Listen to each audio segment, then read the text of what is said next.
하나님 말씀 보겠습니다. 하나님 말씀은 히브리서 9장입니다.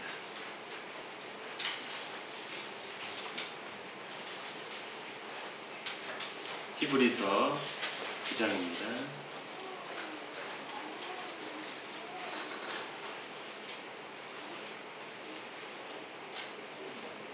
1절부터 28절인데 18절부터 28절까지만 교독하도록 하겠습니다. 히브리서 9장 1절에서 28절 중 18절부터 28절까지만 교독하겠습니다. 이러므로 첫 언약도 피 없이 세운 것이 아니니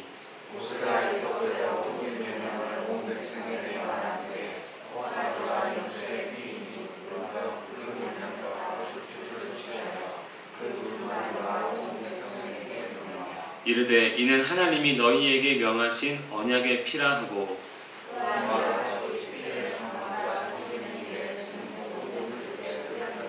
율법을 따라 거의 모든 물건이 피로써 정결하게 되나니 피 흘림이 없은즉 사함이 없느니라.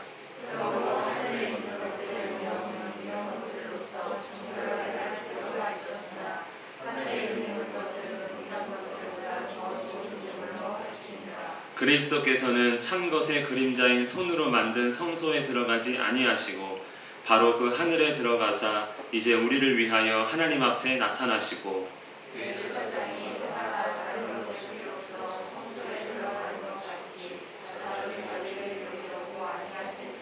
그리하면 그가 세상을 창조한 때부터 자주 고난을 받았어야 할 것이로되 이제 자기를 단번에 제물로 드려 죄를 없이 하시려고 세상 끝에 나타나셨느니라.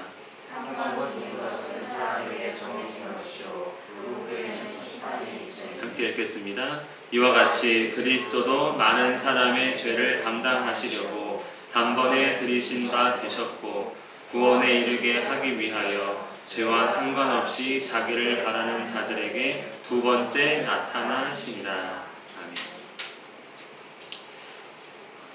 우리가 이제 히브리서를 통해서 옛 언약, 그러니까 구약에 대한 이야기는 결국에는 유효기간이 있다. 딱 그리스도 때까지다 하면서 이제 옛 언약은 더 이상 우리에게 효력 있는 언약이 아님을 나누고 있습니다.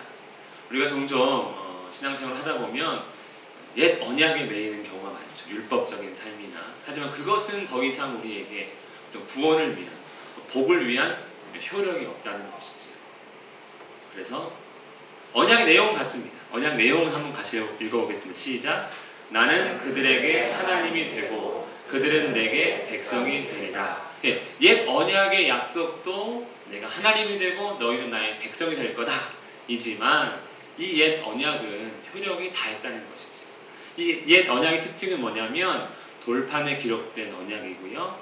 약점이 있는 대제사장이 중보의 역할을 하기 때문에 온전하게 할 수 없다는 그런 약점이 있습니다. 그리고 짐승의 피를 드리기 때문에 이제 계속적으로 반복해서 제사를 드려야 하는 그런 약점이 있는 것이 바로 옛 언약입니다. 옛 언약에 대한 말씀이 오늘 조금 더 나옵니다. 9장 1절부터 계속 나오는데요. 5절까지의 말씀이 어떤 내용이냐면 한마디로 성막에 관한 내용입니다. 성막. 첫 언약에도 섬기는 예법과 세상에 속한 성소가 있더라 해놓고 그 성소에 대한 이야기가 나옵니다. 등잔대, 상, 그리고 진설병, 그러니까 떡, 그리고 여기는 성소다, 그리고 그 뒤가 지성소다, 이렇게 나오는 내용이 1절부터 5절인데 여기서 이 옛 언약에 대한 제사와 모든 활동들이 이루어지는 것이죠. 그러니까 제사장과 율법과 제사는 다 이 성막에서 이루어집니다. 그리고 그 성막은 두 가지 장소로 되어 있는데 성소와 지성소입니다. 이게 성막의 단면도고요. 성소는 요 앞에 부분을 성소라고 합니다. 저 앞에 커튼부터 요 중간 파란색 커튼까지 그 사이가 성소입니다. 여기에는 저 금촛대, 저 위에 상이 있고 동글동글한 게 쌓여 있는데 그게 이제 떡이 쌓여 있는 것입니다. 여러분 제사 지낼 때 그 뭡니까? 수수팥떡 이렇게 쌓아 놓죠? 제사를 안 들어보셨군요. 예, 그렇게 쌓아 놓고요. 그 다음에 이제 뒤에 보면 금향단이라고 해가지고 향으로 제사를 드리는 단입니다. 밖에 밖에 있는 번제단은 피를 뿌려가지고 제사를 드린다면 여기에는 하나님 앞에 향을 피움으로써 제사 드리는 물론 나중에 보면 피도 바르는 내용도 있지만 어쨌든 그것이 여기가 성소, 여기는 제사장이 매일 들어갑니다. 아침마다 저녁마다 계속해서 이 안에 들어가 있고요. 그리고 뒤에 부분이 지성소입니다. 언약궤가 있고요. 언약궤 위에 속죄소라고 하는 그 상자를 덮는 뚜껑 같은 것이 있고, 그 속죄소에는 양쪽에 그룹이라고 하는 천사가 양쪽에 여기 하나 두 분이 계십니다. 그 사이에 하나님이 임하신다고 했죠. 그리고 언약궤 안에는 십계명 두 돌판과 만나가 든 항아리, 그리고 아론의 쌓는 지팡이 이렇게 들어있는데 이거 지성소입니다. 이 성막 안에 이제 어떻게 한다는 겁니까? 예, 성소에는 제사장이 날마다 들어간다는 거예요.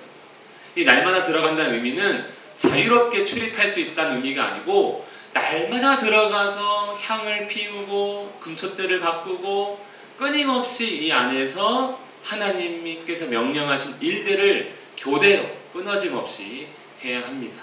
그래서 제사장이 그렇게 많은 거고요. 그리고 이제 그 뒤에 지성소에는 1년에 한 번만 들어오라고 명령하셨습니다. 근데 그냥 들어갈 수 없고 제사장이 먼저 자기 죄를 용서받은 후에, 그러니까 첫 번째 한번 들어가고요.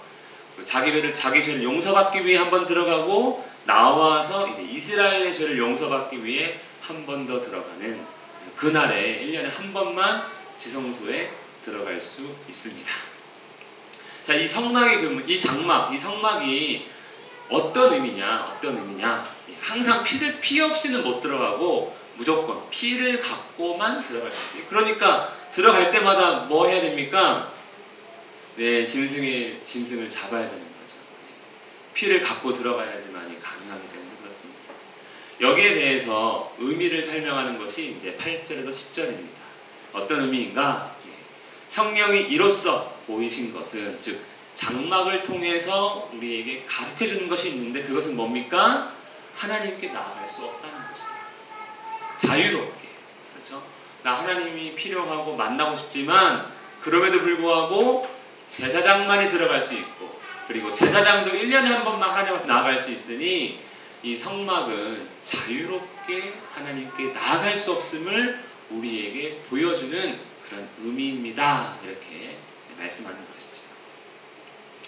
경기도의 곤지암이라는 곳에 가면 성막이 있습니다. 모형으로 만들어 놓은 곳이 있어요. 거기 가시면 그 안에서 봉사하시는 분들이 정말 끔찍히도 성막을 위합니다. 진짜 성막인 거죠. 그렇게 하면 안 됩니다. 아무것도 아니라는 거예요. 하나님께 나아갈 수 없다. 그런 것들은. 그래서 이 장막은 뭐냐? 그러면 이 장막은 현재까지의 비유다. 진짜가 아니고 이건 비유다. 비유. 그러니까 진짜가 있으면, 현재는 진짜가 있지 않습니까? 진짜 이전까지만의 비유다. 그래서 이 성막을 통해서 하나님께 우리가 온전히 나아갈 수 없구나를 깨닫고 어떤 걸 사모하게 됩니까? 온전히 나아가고 싶다.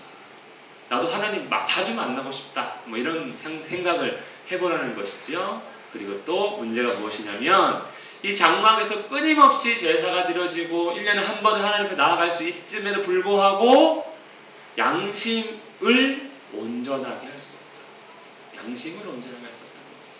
아무리 많은 제물을 드리고 짐승을 잡고 제사장이 아주 온 마음을 당해서 향을 피우고 금촛대를 관리하고 진설병상을 관리해도 온전해질 수 없다는 거예요. 온전해질 수 없다. 큰 약점이죠. 특별히 양심이 온전해지지 않다는 건 무슨 의미입니까? 우리가 아무리 하나님 앞에서 높은 기준을 세워도 우리 양심은 타락해서 하나님 보시기에 낮고 낮은 기준으로 살고 있는 거거든요. 나는 그게 옳다고 생각해야지만 하나님 보시기에 그게 뭐가 옳은 거냐 하는 거죠. 양심이 낮은 수준이니 우리가 하는 모든 판단도 다 틀리게 되는 것이죠. 근데 그런 양심을 온전케 못하니 문제가 있고요. 세 번째는 한계가 무엇입니까? 육체의 예법이다. 육체의 예법. 이런 겁니다. 우리 속에 미움이 많잖아요. 질투가 많죠. 욕심도 많습니다. 그런데 하나님께서 말씀하시는 거죠. 욕심 부리지 마라. 그렇죠? 남의 이웃의 물건을 탐내지 마라. 저 사람 미워 죽이고 싶은데 살인하지 마라. 그러한 우리 안에 있는 죄악들을 어쨌든 통제하기 위한 육체적인 것들이었다. 그래서 너희가 10명 죽이고 싶었던 거 1명 죽이거나 안 죽이거나 이렇게 단순히 살았던 것이지, 그것이 진짜 하나님께 나아가게 하는 법은 아니다 라는 것이 바로 옛 언약의 의미이자 한계입니다. 그리고 옛 언약은 계획할 때까지다. 유효기간은 그리스도께서 오실 때까지다 입니다. 그런데 이제 현재는 어떻습니까? 함께 읽겠습니다. 시작. 지금 우리가 하는 말의 요점은 이러한 대제사장이 우리에게 있다는 것이다. 이제 우리에게 그리스도가 있으니 옛것은 잊어라 라고 말씀합니다. 옛 언약은 폐기되었습니다. 그 안에서는 하나님께 나아갈 수도 복을 얻을 수도 아무것도 이룰 수가 없을 뿐입니다. 오직 새 언약이신 그리스도만 남았습니다. 우리 11절 12절 함께 읽겠습니다. 시작. 그리스도께서는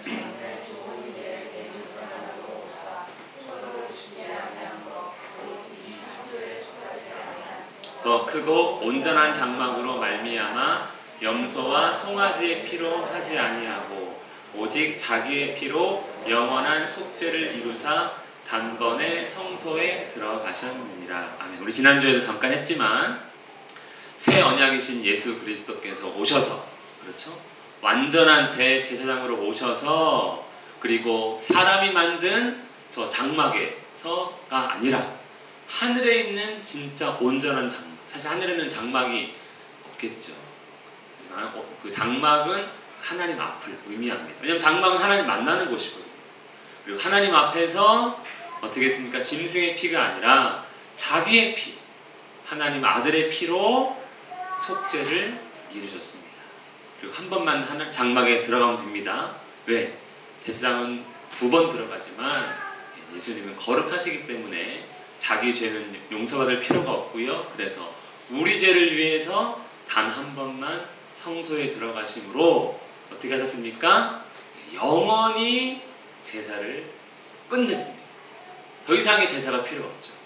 완전한 제사를 드림으로 매일 1년에 한 번 죄 지을 때마다 이런 제사는 더 이상 드리지 않아도 됩니다. 다른 의미로 하나님께 가는 길이 나타났다.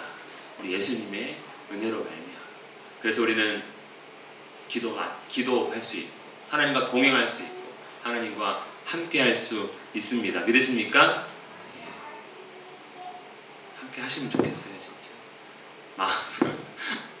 함께 하는지 안 하는지 모르겠지만 어쨌든 이제는 함께 할 수 있게 되었다. 원하는 때 나갈 수 있게 되었다. 말씀합니다. 옛 언약은 폐기되고 새 언약이 되었습니다. 임시적 장막이 아닙니다. 이제 온전한 장막이 나타났고요. 짐승의 피가 아니라 그리스도의 피로 하셨고 일시적 속죄가 아니라 영원한 속죄를 이루셨기 때문에 이제는 우리가 옛 언약에 매일 필요가 없고 돌아갈 필요가 없다. 그것은 아무것도 아니고 진짜는 그리스도다라고 말씀하고 있습니다. 우리 13절 14절 말씀 읽겠습니다. 시작. 염소와 황소의 피와 및 암송아지의 죄를 부정한 자에게 뿌려 그 육체를 정결하게 하여 거룩하게 하거든 하물며 영원하신 성령으로 말미암아 흠없는 자기를 하나님께 드린 그리스도의 피가 어찌 너희 양심을 죽은 행실에서 깨끗하게 하고 살아계신 하나님을 섬기게 하지 못하겠느냐. 아멘. 짐승의 피로도 잠깐 회복되었던 관계였는데 이제는 그리스도의 보혈로 말미암아 어떻게 되었습니까? 하나님 앞에 우리가 담대하게 나아갈 수 있게 되었다. 그리스도 피의 그 효력에 대해서 말씀하고 있습니다. 하나님 앞에 설 수 있게 된 것이죠. 그래서 우리는 나의 선행이나 나의 어떤 의가 아니라 예수 그리스도의 피를 의지해서 나아가고 뿐만 아니라 예수 그리스도의 피로 인해서 우리의 양심이 온전하게 됩니다. 아까는 옛 언약은 양심을 온전하게 할 수 없는 약점이 있었는데 이제는 그리스도의 피는 우리의 양심을 온전하게 한다라는 것입니다. 그래서 우리가 그리스도를 알아가는데, 그리스도를 믿기 위한 우리의 마음의 어떤 사모함이나 간절함, 또 거기에 대한 열심이 있어야 되는 것이죠. 정말 온전히 되는 것은 그리스도뿐이구나 라는 것을 말씀하고 있습니다. 이로 말미암아 그는, 그렇죠, 양심을 온전하게 하는 그 피가, 그 효력 있는 그 피로 말미암아 그가 바로 새 언약의 중보자시다라고 말씀합니다. 그리고 그를 통해서 우리는 영원한 기업을 받을 수가 있습니다. 영원한 기업. 여러분 다 기업 하나씩 갖고 계시잖아요. 그렇죠? 우리의 직장, 우리의 가정, 아니면 우리의 자녀, 우리 자녀들이 하는 공부, 다 기업을 위해서 사는 겁니다. 기업. 그렇죠? 그것을 통해서 우리가 먹고 마시고 쉬고 쉼을 누리고 그 안에서 안식을 누리고 하기 위해서 우리가 여러 가지 활동들을 하면서 나의 기업을 이루어가고 있는데, 영원한 기업이 있다는 것이죠. 땅에 잠깐의 기업이 아니라 영원한 기업은 그리스도를 통해서만 얻을 수 있다라는 것을 말씀하고 있으니, 땅의 기업이 아닌 우리 주님을 통한 영원한 기업을 우리가 사모하기를 축복합니다. 이것이 중요한 것이죠. 영원한 기업은 무엇입니까? 바로 영원한 생명. 그렇죠? 그리스도를 통해서 얻을 수 있는 영생, 그리고 하나님 나라를 우리는 기업으로 얻을 수 있습니다. 이 땅에서는 조금 부족할 수 있어요. 이 땅에서는 많이 비교돼가지고 저렇게 어떻게 저렇게 살 수 있을까 하는 사람도 많습니다. 그렇지만 그리스도를 믿고 의지하며 그분을 따르는 사람들은 영원한 기업을 얻을 수 있게 된다라고 말씀하고 있습니다. 이것을 성경에서 복이라고 하는 것이죠. 복. 다른 것이 복이 아니라 영원한 기업을 약속받는 것, 그리고 그 영원한 기업을 얻게 되는 것까지, 그것을 우리는 복이라고 말씀합니다. 여러분 참된 복을 사모하는 우리가 되기를 축복합니다. 공부 잘하는 것도 사모할 수 있고, 좋은 직장, 아니면 월급, 돈 많이 버는 거, 여러 가지 세상 기준으로 좋은 것들을 사모할 수 있지만, 우리가 그리스도를 들어가면서 알아가면서 진짜 이 복을 사모하지 않고 이 복은 아무것도 아니라고 여긴다면, 아니 그냥 의식조차 하지 않는다면, 그분은 그리스도 안에 머물고 있다라고 말할 수 없을 것입니다. 영원한 기업의 복이 우리에게 있기를 원합니다. 우리 16절 17절입니다. 시작. 유언은 유언한 자가 죽어야 되나니 유언은 그 사람이 죽은 후에 한즉 유언한 자가 살아있을 동안 효력이 없느냐. 맞죠? 효력이 없죠? 유언장은 그 사람이 죽은 다음에 깝니다. 변호사가 가지고 가족 다 앉혀놓고 드라마 보면 해가지고, 자 장남 얼마, 차남 얼마, 으악 형이 나보다 많다고 이거 싸우는 게 드라마죠. 근데 우리 주님은 좀 별나죠. 살아있는 동안 유언은 효력 없는데, 우리 주님은 어땠습니까? 살아계신데 죽었어요. 죽었다가 살아계세요. 죽었잖아요. 그래서 효력 있는 약속. 새 언약은요, 효력이 있다는 거예요. 효력이. 죽었기 때문에 효력이 있다.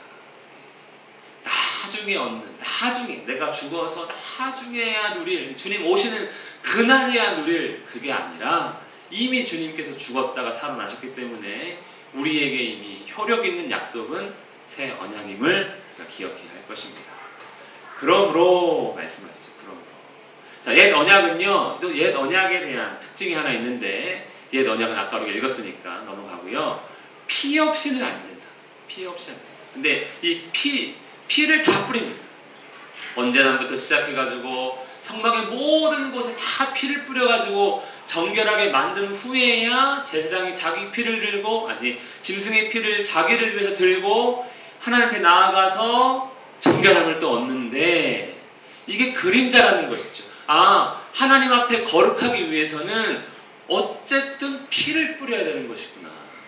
피 없이는 정결하게 되지 않고 거룩하게 되지 않고 하나님 앞에 나아갈 수 없는 거구나라는 것을 그림자로 보여주는 것이 또 장막이었다라고 말씀합니다. 그래서 피 뿌림이 없은즉 사함이 없다, 이렇게 말씀하는 것이죠. 그러니까 피 뿌림은 무조건 있어야 되는 것이구나. 그런데 우리에게는 어떤 피가 뿌려졌습니까? 짐승의 피가 아니라 그리스도의 피가 뿌려졌다. 그리스도의 피. 그리스도의 죽음입니다.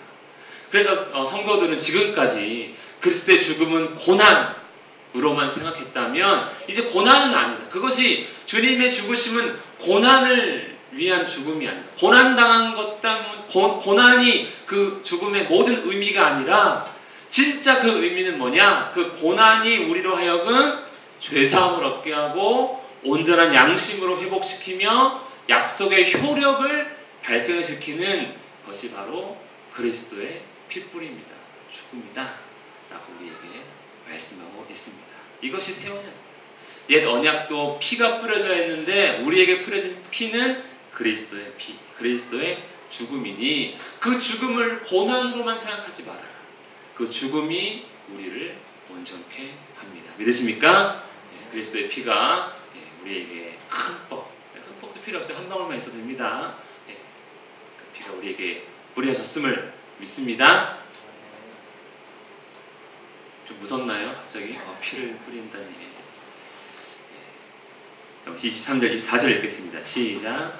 그러므로 하늘에 있는 것들의 모형은 이런 것들로서 정결하게 할 필요가 있었으나 하늘에 있는 그것들은 이런 것들보다 더 좋은 제물로 할지니라.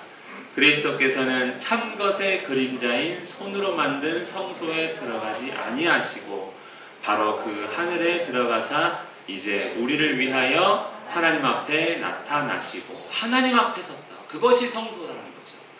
하나님 앞에 그리스도께서 쓰셔서 자기 피로, 짐승의 피가 아니라 자기 피로 더 좋은 제물로 하나님 앞에 드림으로 자기를 믿는 모든 자들을 구원하신 우리의 중보자 그리스도의 은혜, 이것이 새 언약이신 예수 그리스도이십니다. 자, 이제 그렇죠. 우리 몇 번 이거 계속 반복적으로 얘기하고 있죠. 이제 자기를 단번에 제물로 드려 죄를 없이 하시려고 세상 끝에 나타나셨느니라. 단번에 단 한 번으로 영원한 제사를 드렸습니다. 더 이상 양 잡고 소 잡고 할 필요가 없는 것이죠. 죄사함의 제사는 완성되었습니다. 중요한 것은 우리가 믿느냐, 정말 그 죽음이 나를 위해서 죽은 것이냐, 나를 사랑한 것이냐, 그 사실을 인정하느냐 하지 않느냐가 이제 우리에게 중요한 것이죠. 주님은 모든 것을 다 이루셨다고 말씀하고 있습니다. 우리 마지막 27절, 28절 읽겠습니다. 시작. 한 번 죽는 것은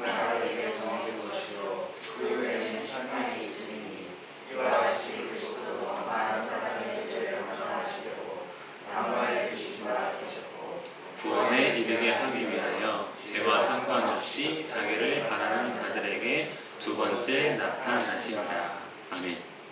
자, 한 번 죽는 것은 사람에게 정해진 것이요 그 후에는 심판이 있으리니. 여기는 익숙합니다. 그렇죠? 우리 인생이 다 그렇게 살고 있고 실제로 전도할 때 많이 쓰는 말입니다. 그런데 주님 이와 같이 그리스도도 한 번만 죽는 거다. 그렇죠? 사람이 한 번 죽는데 왜 주님이라고 10번 죽어야 되느냐 이거죠. 만약에 주님의 피가 단 한 번으로 끝나지 않는다면 주님은 창조 때부터 지금까지 죄의 문제가 있을 때마다 맨날 매번 죽어야 된다. 근데 그렇지 않다. 한 번으로 끝내셨다라고 말씀하고 있고요. 그리고 그것으로 끝난 것이 아니라 이제는 구원을 위해서 다시 나타나실 것이다. 재림하실 것이다 라고 이제 예수님은 우리의 중보자이고 우리의 생명의 소망이다. 우리 소망의 주인이다. 이렇게 말씀하고 있습니다. 주님이 우리의 소망이십니다. 다른 소망 다 필요 없습니다. 다 의미 없습니다. 일단 저도 그렇게 말씀을 드리고 싶어요. 일단 현실은 현실이지만 유일한 소망이 우리 주님이십니다. 다른 것에서 구원을 찾는 것은 가장 어리석은 행동입니다. 우리 인생에 목적이 있습니다. 목표가 있습니다. 그것은 아마 대통령이 되든 권력을 갖든 정치를 하든 다 떠나서 어떤 세부적인 어떤 꿈인지는 몰라도 결국 복을 누리는 게 우리 인생의 목적 아닙니까? 복? 아니세요? 저주를 누리고 싶으신 분 계십니까? 아니잖아요. 다 어쨌든 복을 누리고 싶어 합니다. 물론 인생에 어떤 분들은 나는 저주받았어 그러면서 함께 저주받아 같이 죽자 이런 인생도 있지만 어쨌든 우리는 다 복이 우리 인생의 목적입니다. 그래서 그 복은 다 포함하고 있는 것이죠. 자유롭게 뭐 이렇게 현실적이니까 좀 자유롭게 돈 쓰고 싶다. 자유 뭐 이런 거 원하지 않습니까? 두 다리 쫙 펴고 어디 휴가 마음 가서 돈 팍팍 쓰면서 먹을 거 다 먹고 뭐 그런 거 그렇죠. 생각만 좋으시죠? 안 좋으세요? 네, 그렇죠. 주님을 부르셨습니다. 네, 마음 편하게 기쁨으로 우리 가족과 함께 화목하게 집에서 맨날 아웅다웅 싸우고 저거 어디 집 나가서 안 살아 뭐 직업 빨리 취업해가지고 집 나가서 좋겠다 집 안 가나 뭐 이런 생각하면서 살 텐데 네, 모든 것들이 만족스러워 건강하고 이게 다 복 아닙니까? 복. 그런데 이 복을 누가 창조하셨다고 우리가 배웠습니까? 히브리서에서 하나님이 창조하셨어요. 그래서 하나님께 나아가야 되고 하나님께 나아가기 위해서는 중보자가 필요한데 이제는 그 중보자가 예수 그리스도다 우리에게 말씀하고 있습니다. 옛 언약이 있습니다. 옛 언약을 붙드는 사람들이 있습니다. 뿐만 아니라 세상의 것들 그렇죠? 돈, 명예, 권세 그 외에 나를 기쁘게 하는 뭐였죠? 소확행 그렇죠? 뭐 그런 것들 하나씩 다 있습니다. 그러나 우리가 기억해야 할 것은 이것입니다. 그러한 것들이 하나님께로 우리를 나아가게 만들 수 없다는 거예요. 잠깐은 행복할 수 있어요. 잠깐은 좋을 수 있어요. 하지만 정말 잠깐뿐이라는 겁니다. 그래서 제사장이 날마다 성소에 들어가야 하는 것처럼 우리는 날마다 일터에 가야 되고 날마다 고생해야 되고 날마다 수고해야 잠깐 좋다는 거예요. 잠깐. 돈 벌어서 통장에 들어가면 싹 빠져나가죠. 예. 통장은 뭐 스쳐가는 거라고 그러던데. 예. 그 잠깐만 좋은 거예요. 잠깐. 그 잠깐 해서 온전하게 우리를 못하고 육체적인 것. 잠깐의 육체적인 것이라는 거 기억하시면서 정말 우리의 소망은 예수가 없구나 라는 것들을 기억하면서 한 주를 사랑하시는 우리 모두가 되기를 축복합니다. 말씀을 기억하면서 함께 기도하겠습니다. 세상 모든 소망 다 내려놓고 오직 주님만이 우리 소망 되시고 주님만이 유일한 하나님께로 가는 중보자 되심을 알게 하시고 주님을 사모하는 우리가 되게 달라고 함께 기도하겠습니다.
하나님 아버지, 참으로 예수 그리스도만을 우리의 참된 소망으로 붙들고 살아갈 수 있도록 우리에게 믿음을 더하여 주시옵소서.